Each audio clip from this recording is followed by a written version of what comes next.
இந்த திருவாசகம் எப்படி வந்தது? 12 திருமுறைகள் உண்டு தமிழிலே. சைவ இலக்கியத்திலே 12 திருமுறைகள். முதல் 7 திருமுறைகள் திருஞான சம்பந்தரும் திருநாவுக்கரசரும் சுந்தரமூர்த்தி நாயனாரும் தந்தவை முதல் 7 திருமுறைகள். 8ஆம் திருமுறை மாணிக்க வாசகரின் திருவாசகம் முதல் பகுதி, திருக்கோவையார் 2ஆம் பகுதி. இந்த 12 திருமுறைகளின் அடிப்படை நமசிவாய என்கிற 5 எழுத்துத்தான். இந்த நமசிவாய என்ற 5 எழுத்தை வைத்துத்தான் சிவபுராணத்தை தொடங்குகின்றார் திருவாசகம்.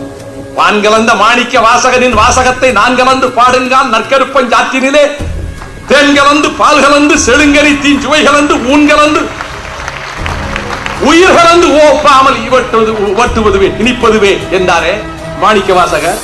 பறவைகளும் கீழ்சாதி பறவைகளும் வேட்டமரும் பொல்லா விலங்குகளும் விஞ்ஞான நாட்டமரும் என்னில் இங்கு நான் அடைதல் வியப்பு அன்றே.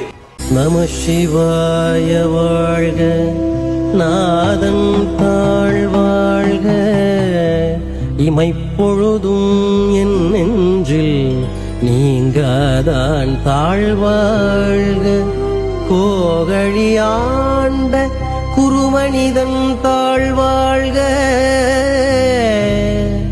ஆகமம் ஆகி நின்று அன்னிப்பான் தாழ்வாழ்க, ஏகன் அநேகன் இறைவனடி வாழ்க.